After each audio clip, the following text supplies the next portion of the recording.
ఒకప్పుడు అతడొక NSG commando. ఏమనుకున్నాడో ఏమో, జీవితంలో ఒక్కసారైనా ఖద్దరు చొక్కా వేసుకుని రాజకీయ నాయకుడిని కావాలని కలలు కన్నాడు. ఇంకేముంది, ఎన్ఎస్జిలో తీసుకున్న ట్రైనింగ్ ను తన అవసరాల కోసం వాడటం మొదలుపెట్టాడు. డ్యూటీకి ఫుల్ స్టాప్ పెట్టి ఏకంగా డ్రగ్స్ దందాకు తెరలేపాడు. వందల కిలోల డ్రగ్స్ ని సులభంగా రాష్ట్రాలు దాటిస్తూ అతిపెద్ద స్మగ్లర్ గా పేరు పొందాడు. చివరకు ఒక వంట మనిషి ద్వారా పోలీసులకు చిక్కాడు.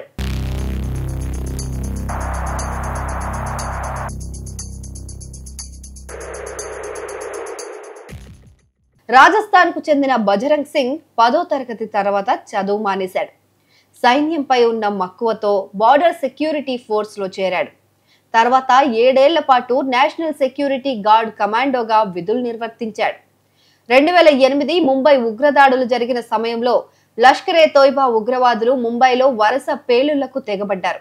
ఆ ఘటనలో 166 మంది ప్రాణాలు కోల్పోయారు. అప్పుడు నిర్వహించిన ఉగ్రవాద వ్యతిరేక ఆపరేషన్ లో కూడా బజరంగ్ పాల్గొన్నాడు.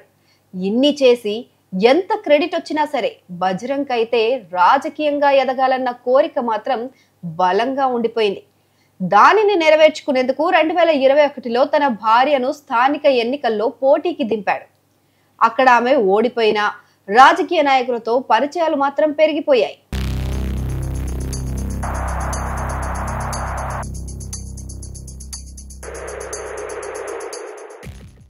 అలా ఏర్పడిన పరిచయాలతో దేశంలోనే ఓ పెద్ద స్మగ్లింగ్ నెట్వర్క్ ను ఏర్పాటు చేసుకున్నాడు. ఒడిశా, రాజస్థాన్లోని నేరస్తులతో సంబంధాలు పెంచుకున్నాడు. భారీగా గంజాయి స్మగ్లింగ్ చేయడం ప్రారంభించాడు. దీంతో పోలీసులు అతడిని హిట్ లిస్ట్ లోకి చేర్చారు. అతడి తలపైన 25,000 రివార్డును పెట్టారు.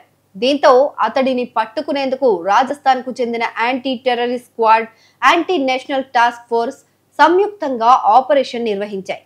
కొన్ని నెలలుగా అతడి కదలికలపైన దృష్టి పెట్టాయి. ఈ క్రమంలోనే బజరంగ్ సింగ్ కు ఉన్న ఒక ప్రత్యేక అలవాటే అతడిని పోలీసులకు పట్టించింది.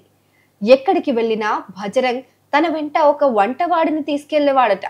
చివరకు పోలీసులు ఆ కుక్ కదలికలపైన నిఘా పెట్టడంతో రతన్ గఢ్ లో బజరంగ్ ఉన్నట్టు పోలీసులు గుర్తించారు. దాంతో బుధవారం రాత్రి అతన్ని పోలీసులు చాకచక్యంగా అరెస్ట్ చేశారు. అరెస్టు చేసే సమయంలో కూడా బజరంగ్ వద్ద 200 కిలోల గంజాయిని స్వాధీనం చేసుకున్నారు.